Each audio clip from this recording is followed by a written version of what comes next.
fearful of being loud because legislation, public pressure, and litigation are the tools that we have to uphold the law. And when one man's rights are stripped, every single Oregonian's rights are at risk. That is why I went to El Salvador, to make sure that we stand up for American values and the rule of law, and is why I will continue to stand up for the rule of law. I welcome your questions. Thank you for being here. Yes. Associated Press, did you go to where he is being held and were denied access, like physically on the site? Can you just give us some more detail about where you went when you were there? Yeah, so when we arrived, we went immediately to where we were all staying. The next morning, we got there late at night. Sorry for whoever's microphone that is. We got there late at night. So the next morning, we met with the embassy, we met with the family, we met with attorneys. Later in the day, we met with the human rights activists who have been on the ground in El Salvador for over 3 years during the Bukele dictatorship. And when we went to the embassy, that was the only time, honestly, that we were out of the hotel because we were waiting to find out if we could go to CCOT or one of the other institutions or detention facilities. We don't know where Abrego Garcia is, so we couldn't go to where he is. We know he's no longer at CCOT. He was in one detention facility previously. We don't know. There's been no contact with him by his attorneys or his family since Senator Van Hollen saw him last Thursday. His family is deeply concerned about his health and safety. These are not safe institutions, and in fact, we heard that CCOT is the safest prison in El Salvador. So being in other places, maybe it's a different kind of facility, but if it's in a detention facility, it could be extremely dangerous for any of these individuals. And there's no reason given as to why he was moved or anything like that?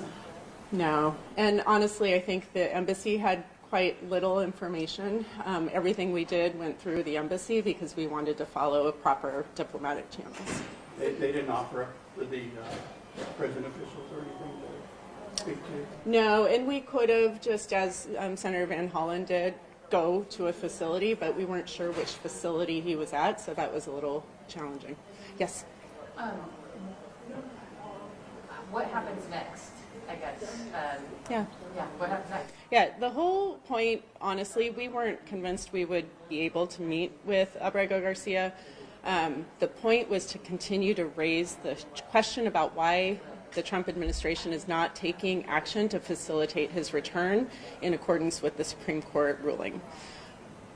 We want to keep this in the press cycle. We want to keep it in the public eye. We want people to understand the crisis that literally is right here, right now. So for us to go, we know we will not be the last congressional members to go, and we hope that is the case, because this is a red line in the sand that America is stepping over into no rule of law. And this should be a concern for each and every one of us. So honestly, the point was made. We had excellent coverage. People are asking questions, and that is the point. So his attorneys don't know where he is currently? No. And we spoke with Andre Romero's attorney. We spoke with other members of the community. There is no access to counsel that is facilitated in El Salvador.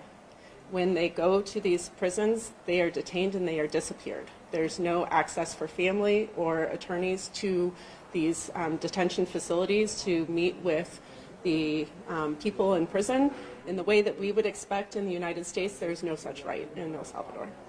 What did his family tell you when you spoke with them? They are extremely concerned about his health. Number one, they want to know he's still alive.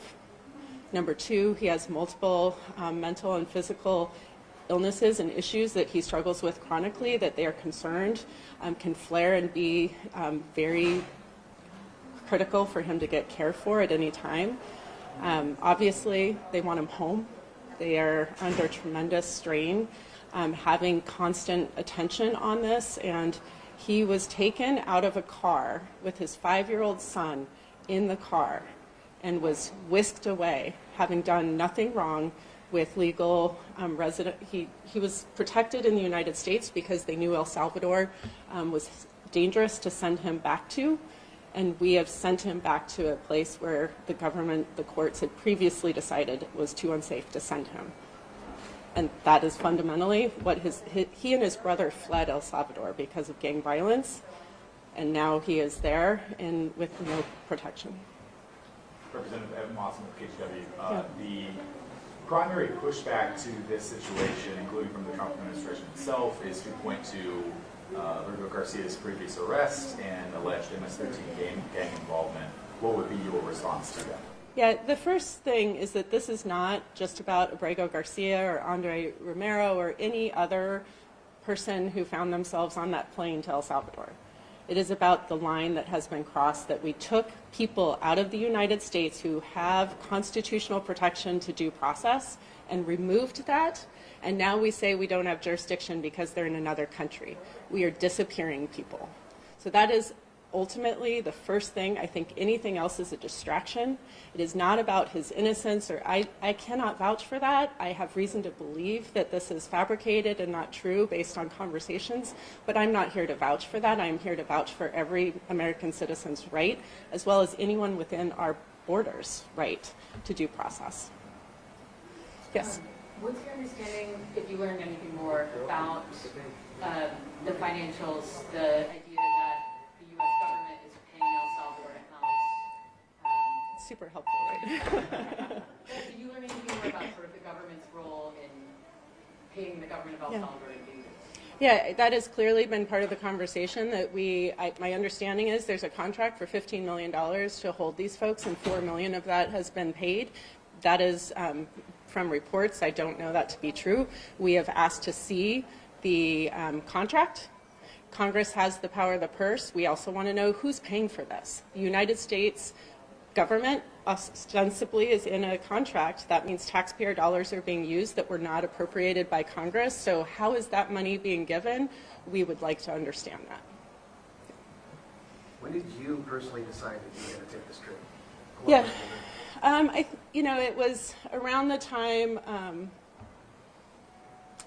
it was in process for about 3 days, honestly, prior to us deciding to go. And even up until the last minute, it wasn't clear whether or not we were going to be able to go. We wanted to connect with Senator Van Hollen and make sure that there was reason to think it would be helpful, connecting with the family's attorney to make sure they felt it would be helpful. He actually flew with us from LA to El Salvador to make sure that we were able to get access to the family and some of the other groups who have been doing the work on the ground. So bringing that together in a short period of time, it was really a last-minute finalization that we were going, which is part of the reason why there was no warning. Yeah. Do you think you made some sort of difference? I absolutely think so. I haven't had any reason to doubt people's interest in the story itself. What I have reason to doubt is people's understanding of the implications of this case. If the Supreme Court is ignored and Donald Trump just overtly says that he doesn't need to follow a Supreme Court ruling, then we are now consolidating power and we have lost our ability to have the checks and balances that this country is dependent on.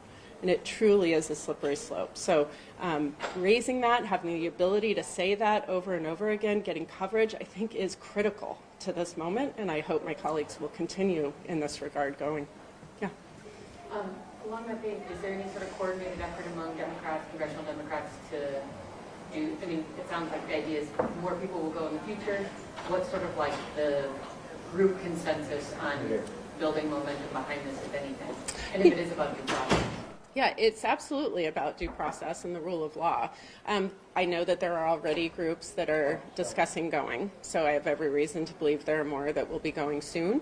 I also, the Democratic caucus is not a monolith. We can do two things at once and more than two things at once. We have tariff issues and economic downturn that absolutely needs focus. I think it's fine for us not all to be on the same message all the time, where there are far too many things for us all to be concerned about right now. This is something that I absolutely think is a critical issue to elevate, and it is a priority for me, not just because it's me personally, but my constituents have been clear. It was the number one reason that people called last week asking me to go to El Salvador. It is absolutely overwhelmingly supported in the last 24 hours. Over 2/3, it's actually over 3/4 of people calling from the district are supportive that I went. People are concerned, and other elected leaders in our district have reached out because constituents are worried. People are scared that they could be disappeared any day. And I don't say that as hyperbole. It's literally what's happened.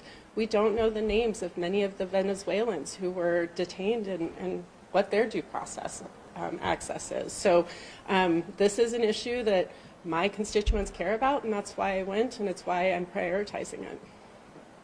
How do you feel about the silence across the hall with the Republicans? There's absolutely nothing being said. No one. They're all just going along with it.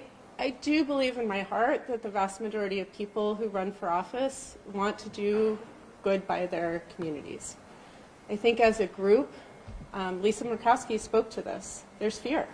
People are shamed for speaking out. We know that, the vitriol that's coming at me for going from outside of my district is you have to be ready to handle that. There is extraordinary and really destructive, negative messaging that's happening right now. We are othering each other. We are absolutely falling into an authoritarian playbook where we see it fit to just pick up somebody and take them away because of allegations that they're a gang member or that maybe that they've done something bad to their partner at some point in their life. None of this has been proven.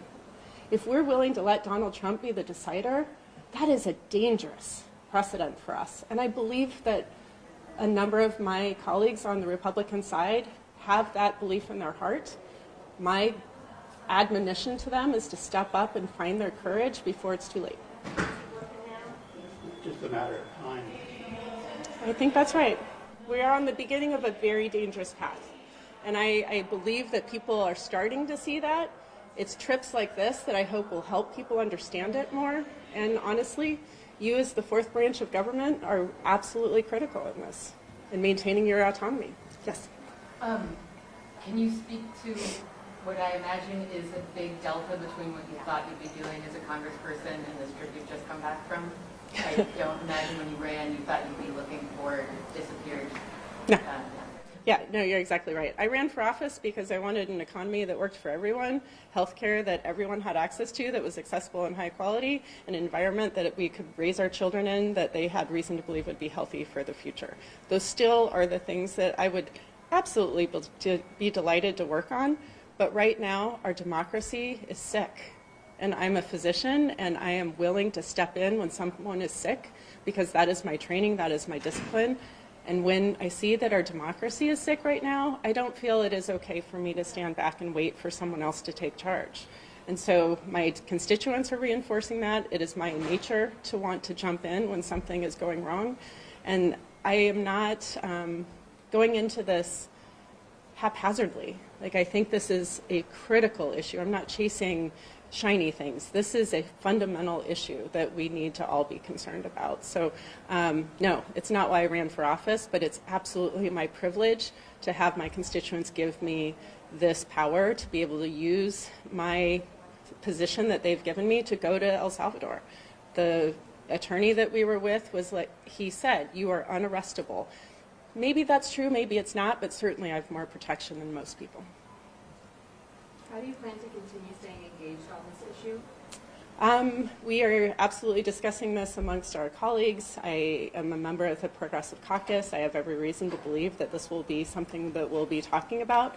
Personally, I think focusing on it yourself can elevate it for others, and that is the only thing I can take accountability for, is that it will not be something that is here today, gone tomorrow for me. Okay, last question. Yeah. Given, I guess, some of the tepidness that maybe we experience from agencies now, the chilling effect of the Trump administration, did you get any of that in the embassy in El Salvador? Was there any sort of sense that people were walking on eggshells so as not to give you more ire or more concern or? Ambassador Duncan is a career diplomat. He was extraordinarily professional, forthcoming. I found it to be a very productive meeting. He gave us insight into this, history in El Salvador and the ways that we've come to where we are now. He works for the State Department, so ultimately what he can do is via the state. So we sent our letters of request for information and proof of life and checking in to Secretary Rubio, and he is the person who really is ultimately in charge of the State Department, and I felt nothing but partnership with the embassy in El Salvador. But Rubio didn't offer any proof of life. We, I know it, we have not gotten an answer to the letters that we've sent. Those were sent from 2 other offices, so it's possible there's been an answer today, and I've been en route, so I don't know. And you didn't meet with any officials from El Salvador officials while you were there? No, and that wasn't our intention. To be really clear, the issue is with the Trump administration, not with the El Salvadoran government. They are under contract with our government. That is, our government is who has to take action to facilitate his release. That's been clear. Whether or not there's jurisdiction is something that we saw play out in the Oval Office last week. I find that concerning, but we absolutely are focused on the Trump administration's responsibility to take action. Okay, thank you all so much. Really appreciate it. Thank you. Yeah, thank you. Thanks for the space.